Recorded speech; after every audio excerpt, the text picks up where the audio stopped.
The underdog is probably one of fiction's most compelling and popular character archetypes. It just makes sense to want to root for the guy who doesn't have much, but who has worked hard to make something of himself. There's a certain something about the journey of an underdog which we can almost always get behind. I say almost always because, along with being one of the most popular character archetypes, that also means it's one of the ones that most people suck at writing. Whether it's an underdog who's not really an underdog donned with plot armor, or an underdog who simply doesn't deserve to win for one reason or another, it can be frustrating to see an underdog story which isn't actually an underdog story, or an underdog story wherein the underdog did not earn their victory or their powers. There are plenty of underdog stories out there, but the David to my Goliath in this video is today's sponsor, Aura. I want you guys to think about a time when a company you trusted announced a data breach involving your personal information. What went through your mind as you processed the news? What actions did you take to respond? And most importantly, what actions did you not take to respond? Because not responding or taking any action in this moment right now could leave you vulnerable to future data breaches. After all, hackers may have stolen the social security numbers of every American. So if you live in America like I do, you might want to listen to what I have to say. Over 2.9 billion records were stolen from National Public Data, which offers personal information to employers, private investigators, staffing agencies, and others doing background checks. These stolen records include a person's full name, address, date of birth, social security number, and phone number, along with alternate names and birth dates.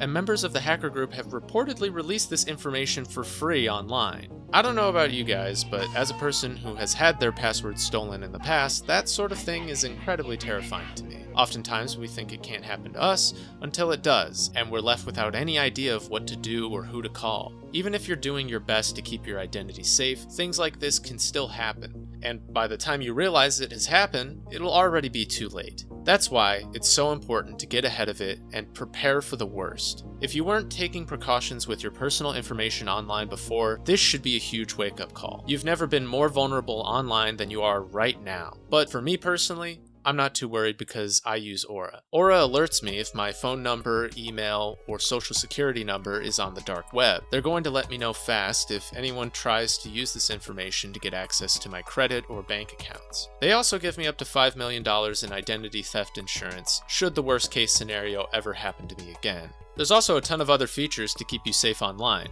all inside one easy-to-use app. You can go to my link, aura.com/scrit, to try 14 days for free. That will be enough time for Aura to find out if any of your personal data has been exposed. I highly recommend you do this right now because not only is National Public Data not going to do anything to help you, they're probably not going to face any repercussions for this leak. And if there aren't any repercussions, that more than likely means it's going to happen again. I'm not leaving myself vulnerable to data breaches, and if you don't want to either, you can go to aura.com/scrit and try 2 weeks for free. Anyways, back to the rest of the video.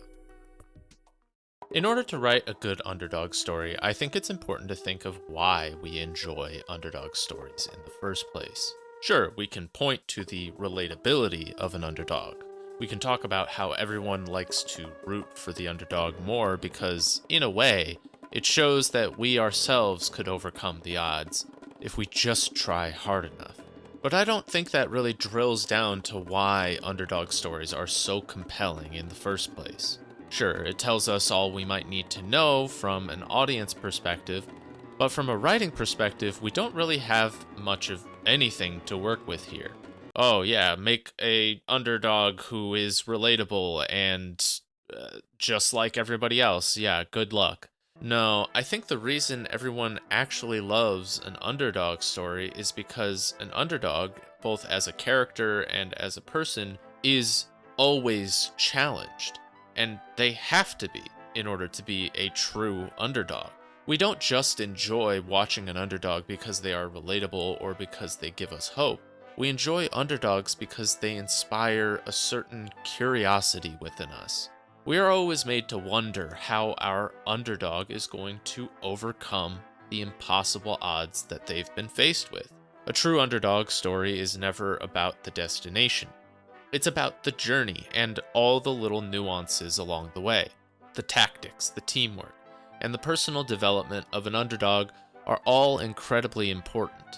A good underdog story doesn't just start with the character, it starts with the obstacles. What is the opposition? Who must our underdog defeat on his journey? What impossible things does an underdog need to accomplish? Then, we move on to the plot. The order of when those events happen. Building our underdog slowly, gradually, and then all at once in short, dramatic bursts. Not relying on plot armor or writing ourselves into a corner, but instead building towards those revelations for the underdog to achieve as they make progress. A good underdog story ultimately feels believable. The ways in which an underdog accomplishes his goals must make logical sense within the setting and plot, or else it cheapens the archetype. Imagine being curious of how someone might solve a problem within a story that you're reading. And instead of solving the problem, the character just flips the narrative table and says that it's solved because they say so. You'd feel pretty cheated. And this encircles my point about why you might suck at writing underdogs. The underdog's victory doesn't mean anything, and you're not writing the conflict appropriately. Whenever we say avoid plot armor or writing yourself into a corner, it can be difficult to get any good lessons or advice from that. All right, Jimmy, just don't steer this car into the nearest embankment wall and you'll get a driver's license. It's just not a helpful bit of advice to shout at writers because writers don't often realize the root issue of something like plot armor. Plot armor is not a crutch, it is a bandage. It's a convenient plot device to wrap up an arc and progress the story without thinking too much about the consequences.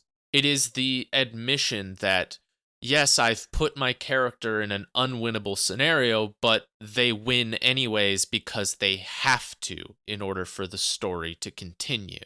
Sometimes it can help us to choose our battles as authors, and sometimes we do end up using plot armor in order to choose those battles. But in the end, it's always more preferable to create situations for your character where they don't even need to use plot armor in the first place. However, underdogs are particularly susceptible to such things simply because writers spend so much of their time talking about what the protagonist doesn't have and not conveying the unique skills and abilities that they do have. The reason you suck at writing underdogs and the reason you're having to rely on plot armor is because you've failed to equip them with the necessary tools and circumstances that they need to succeed. An underdog in fiction is always meant to succeed in the end, but the compelling part about an underdog is that it's a puzzle waiting to be solved. Some writers are not very good at making or solving puzzles, and opt for just smashing the pieces into place until they have something that kinda looks like a compelling story. So how do we fix an issue like this? It's pretty simple. Give your underdog some tools to win the fight, or accomplish whatever they're doing, but don't make them obvious. In fact, if you can afford to hide those tools in plain sight, the audience will be all the more impressed by your skills as a writer when you finally reveal how they actually overcome those odds. A lot of writing an underdog is in how we choose to hide their advantages from the audience. We've got to make the underdog believable. Normally, an underdog is defined by their lack of power and advantages. However, it's important to know that there is a balance to strike when it comes to the underdog. After all, the less tools we give, the more we begin to rely on plot armor in order to progress the story. But what if the underdog didn't win? After all, a lot of an underdog is meant to be a subversion of expectations. We don't think they should win, but they do it anyway.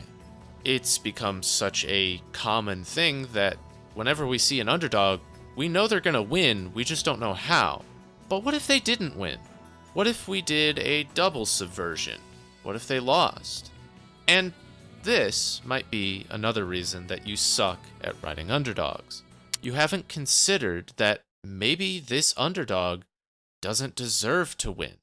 As much as some writers might try to convince us that our underdog is totally outmatched, sometimes it doesn't really feel like that. Defeat is a dish best served cold, and it's necessary sustenance for building a compelling narrative. Whether it's a fight, some sort of social encounter, or having something stolen from them, your underdog should lose something, and not in a way which is meaningless either. I know there's a temptation for many writers to dampen the blow of a defeat for their character, much in a similar way to how some writers have difficulty giving their characters flaws which obstruct their goals. The spice and substance of any story is its conflict and the tension caused by it. If our supposed underdog protagonist never seems to be truly challenged by anything they face, then they are only an underdog in name. The underdog is not compelling simply because they find a way to win. The most compelling aspect of an underdog is their ability to be knocked down and get back up.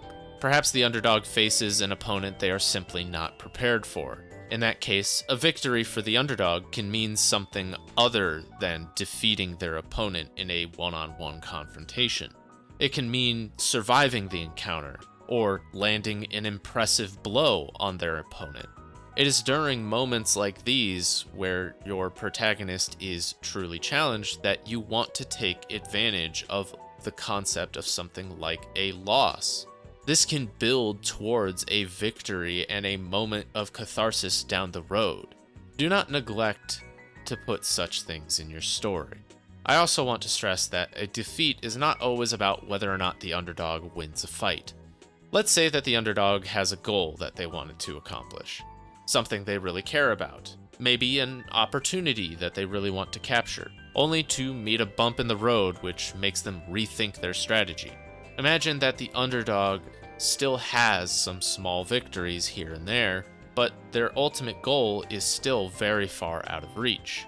Or perhaps their ultimate goal has been placed even further away than it already was. And this brings me to my next point about underdogs, and that's the topic of small victories. One of the most iconic underdog stories is that of the Rocky movies. And spoiler alert for a nearly 50-year-old movie, but Rocky doesn't actually beat the champion by the end. Imagine that. All the effort, all the training, all the hardship, all of that in the first movie, and he loses. It's a fight that Rocky was never supposed to have, let alone win. And yet it's one of the most iconic endings to a movie of all time. Yes, I know that he gets his victory in the sequel, but this is missing the forest for the trees. Rocky is considered by many to be the gold standard for underdog characters.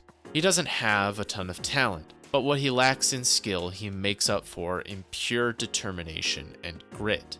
In this movie, we see Rocky effectively embodying the advice I gave before. He has advantages, they are in plain sight, but they do not get him out of an unwinnable scenario, and they do not overshadow the advantages of his opponent. Apollo, that being the current champion in the movies, is seen as a legend in the sport. He's already set an incredible legacy by the time Rocky challenges him, beaten people who are far greater, more skilled, more powerful, taller, faster, stronger than Rocky. And yet it's Rocky who gives him a run for his money, even if he still loses. It's Rocky who keeps getting up when he's put down. It's Rocky who put the fear of losing into Apollo by showing him that even he can bleed. Rocky didn't win the fight on paper, but Apollo knows how it looks. That's a small victory, and it leads to a greater victory down the road.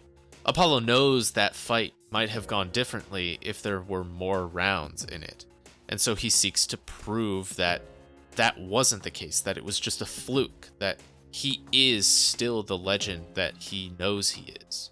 But Rocky has already taken that aura of invulnerability from Apollo. And that small victory at the end of the first movie is why Rocky is such a great example of an underdog. Rocky didn't win on paper, but he did win the hearts and minds of the people who were rooting for him. And even during the second movie, he is still an underdog.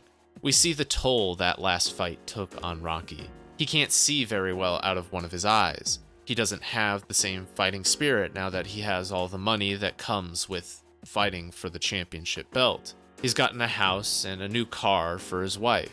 He tries to quit boxing and live a normal life as a blue-collar worker, only to discover that the life he tried to leave is the life that he was destined for. But even if he knows that, it is in conflict with his wife and her wishes for him. He doesn't want her to worry, and he doesn't want to go back on his promise. He feels like less of a man being unable to provide for this new lifestyle that he's purchased for the two of them. But in order to do the one thing he's actually good at, it would mean betraying the person he would do it for. So when the second movie concludes with Rocky's wife giving him her blessing and permission to go and fight, our underdog is now unburdened by all the things which held him back. His fighting spirit is relit, and he slugs it out with Apollo once more. He doesn't beat Apollo easily either, but he takes Apollo back to that place he feared the most. Rocky shows Apollo that the first time was not a fluke. When you write your underdogs, I think this is the feeling you want to aim for. Allow your underdogs to lose battles, but never the war. An underdog's greatest and most compelling trait is often their defiant grit in the face of overwhelming challenge and hardship. It's not about winning or losing. It's about me taking you on right here and right now. One Punch Man has a great way of depicting underdogs, despite the fact that Saitama, the main character, is the overdog to end all overdogs. That's why One Punch Man chooses to focus on the actual underdogs of the story. The weaker humans who are simply struggling day to day in a world of monsters who go stronger and more terrifying with each passing moment. Not just people like Moomin Rider, but the other heroes as well. From C rank to S rank, all of them are underdogs in the grand scheme of the One Punch Man universe. Just as an example, Boros, that being the alien Saitama defeats in Season 1, could very likely have ended the entire planet and everyone in it if Saitama had not defeated him. It's very clear that Saitama is the only exception when it comes to humans. Every other human is fighting monsters far beyond what they could ever hope to defeat. And if they don't think so, then there's going to be a monster who comes along and shatters that illusion eventually. There's always a bigger fish, and even the S-class heroes can bleed. But that's what makes them so compelling as characters. We see that many of the heroes have some level of competency and power, but then we often see monsters who are far beyond their capacity to defeat. That's why heroes need to group up and work as a team. It's why Saitama exists in the first place. He's the ultimate safety net for all the other underdogs in his story. He's the reason all of them can struggle and fight until their last breath. From a narrative standpoint, Saitama is basically a spotter at the gym. He'll let you move the weight, he'll even let you fail the rep, but he'll eventually pull that bar up for you when it's about to crush your trachea. And yeah, he doesn't really do it on purpose, but his airheaded and casual nature is what enables the underdogs to struggle in the first place, without Saitama becoming basically an asshole character who just wants to aura farm and look at things and wait for the right moment to come in and save everybody. Once again, we see the principles of an underdog put to work in One Punch Man. They are allowed to lose. In fact, the heroes in One Punch Man lose quite often. However, they're always showing some sort of growth, always unlocking new levels of strength they had never had before, simply because they were forced to face their own weakness in a almost traumatizing way. Many of them would have seen their potential unrealized if Saitama did not exist to save them when they needed it most. That's the mark of a true hero, and an underdog's main catalyst for growth is struggle against insurmountable odds. However, it's important to make note that while an underdog should not be likely to win their fight, it should also not be impossible for them to win. This is where we see people who suck at writing underdogs. Solo Leveling is a great example of this, but so is Sword Art Online. Both of these shows have a fight which they simply shouldn't have fucking won under any circumstances because it doesn't make any sense in the logic of the universe that it's in. It's not a believable victory, in other words. Now, minor spoilers for the manhwa of Solo Leveling and Season 1 of SAO. In Solo Leveling, we come to find out that the system that Sung Jin-woo has been gaining his powers from is something which was created by a character known as Kendiaru. I don't know if that's how you actually pronounce his name. Anyways, Kenny, he tries to help this guy named Ashbourne, and Ashbourne is someone who is considered a monarch, which is a hyper-powerful dimensional being, as well as the source of Jinwoo's purple powers. It's a whole fucking thing. Candiaru built the system to help Ashbourne create a human vessel strong enough to absorb his powers and use them to their maximum potential without any limitations. It was designed with a video game interface so that Sung Jin-woo could interpret the system without any confusion, because he's such an epic gamer. Now, you might already be saying, that doesn't make any fucking sense. But wait, there's more. Basically, the guy who created the system gets in a fight with Sung Jin-woo. Why? I'm not really sure. I think it was because he wanted Sung to just disappear mentally so that his old master Ashbourne could take control again or something. Regardless, Kendiaru has the power to completely lock him out of the system he created and dismantle all of his progress. And then Jinwoo kind of just says, nuh-uh, and beats him anyway. This is the equivalent of a Minecraft survival player killing someone in creative mode. It just doesn't make any sense. Jinwoo tries to justify this ass-pull to the audience by stating that he broke past the system, which is a very cliche reveal, but it's also counter to anything we see leading up to that point. I mean, think about it. Throughout all of Solo Leveling, we don't really see Sung Jin-woo breaking out of the system or going against it at all. If anything, he is completely and utterly reliant on the power that the system gives him in order to succeed in his aura farming endeavors. Everything he has, every ounce of power he is capable of wielding, even his emotions of being calm under pressure, is because of the system that was given to him. Randomly. It's not even like he was special. He's just a random guy that happened to be in the right place at the right time. And Candiaro basically said, yeah, you're the one, buddy. He never broke out of the system. He never subverted it or went against its suggestions.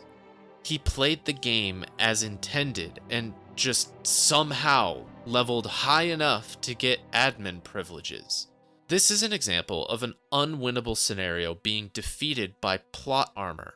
By every metric, Jinwoo should not have won this fight. Well, that is, unless the writing was actually competent.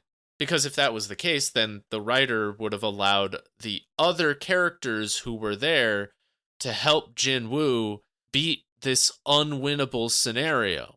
We could have seen the other S ranks banding together to defeat the system from the outside and bring Candiaru down.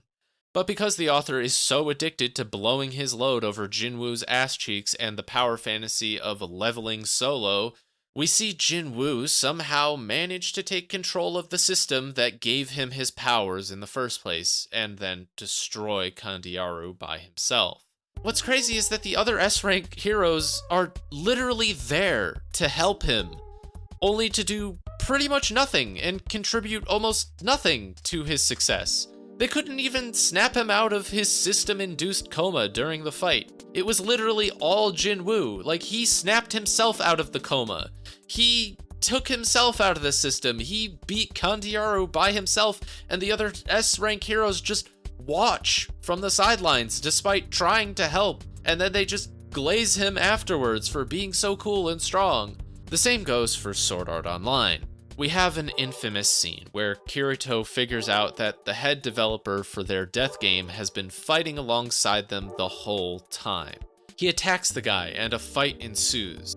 The guy is literally the game dev who created the game, and he has access to all of the admin privileges he needs to basically be in God mode. He is shown previously to have infinite health and the ability to pause the game or activate a cheat code, which makes him always hit his attacks and never get hit. Kirito and Asuna are both pretty much killed by him. Kirito's got a sword in him as he's about to lose all of his health, and he just screams really loud and attacks, and that somehow works. These are both very similar scenarios, which could have been written in a much more narratively satisfying way if the author had just considered how the other characters might help them. But they weren't written well simply because the author was too narrowed in their focus on a power fantasy over telling a compelling narrative. And by the way, neither of these characters are underdogs, even though the story often likes to paint the two of them as such. They're overdogs at best and Mary Sue's at worst. In any case, the easy fix, once again, in this unwinnable scenario, is just to use outside characters. Allow the underdog to get help. If we allow the other characters of the story to support the underdog and help them defeat a foe they should never win against, then that is a perfectly valid way of writing a good underdog character. In fact, even to this day, Goku from Dragon Ball is always the underdog of his story, despite how powerful he gets. During the biggest arcs against the most powerful bad guys in Dragon Ball Z and beyond, Goku never wins his fights by himself. He always has to rely on others in order to win. Sure, he gets the last hit every time, but Toriyama at least understands how to write a good underdog, even if the underdog is powerful, and even if there are many things he doesn't understand how to write. Teamwork is one of the pillars of an underdog character, and you would do well to remember that for your story. Give your supporting characters something to do during a difficult encounter. That's what makes a fight so interesting in a story. It's also one of the things JJK does extremely well for most of its run. Alone, one character might not be able to defeat a big threat, but if the characters just jump the villains, then they might be able to win. Human beings can bring down mammoths with enough planning and teamwork. But this brings me to my next point as to why you might suck at writing underdogs. It's because you failed to capture the essence of what an underdog represents. The reason we all relate to an underdog so much is simply because all of us have been an underdog at some point in our lives. Whether it was learning a new skill, competing in a competition, or even just trying to get out of bronze in your favorite video game that you totally love to play and never seethe over, even when they taunt you or emote on you. When we see the underdog win, it gives us hope that we too might be able to beat those odds if we try hard enough. But an underdog victory is not a solitary endeavor. Human beings as a species were the underdogs for the majority of our time on this planet. We were eaten by giant birds, hunted by lions, stomped by mammoths. Human beings are neither the strongest, nor the fastest, nor the largest or smallest creatures in the world. We do not have natural armor nor weapons, and we could not defeat most animals our size without weapons or training. And yet, human beings are persistent. We are clever. We might not be the fastest, but we can run for a longer distance than any animal. We chase our prey to exhaustion. We might not be the strongest, and we've neither sharp teeth nor claws, but the tools and weapons we create amplify the force that we can generate. We can kill things from a far range, or keep them at bay with a spear. We can throw rocks or create armor from the materials we find. We might not have the best senses, but we are social creatures. We build societies and tame other animals who do have good senses. We form structures which protect us from the wilderness. And most of all, we don't just learn from our mistakes, but also the mistakes of others. We compound our knowledge and pass it down to the next generation. In a world of powerful apex predators, the human being was never meant to succeed. We were never meant to become the most dominant species on the planet. We did so through careful thought, planning, and teamwork. Our intelligence and our connections to one another are by far our greatest strengths, and it's what helps us overcome insurmountable odds. It is these two things which can help us move mountains. So connect with the world. Be good to those around you. Document your failures. Understand your shortcomings, and find your strengths among them. Share your thoughts with the world, form new connections, and never give up even when it seems impossible. You are the underdog of your own story and the master of your own destiny. So in this moment, take action, open up a document, and start writing.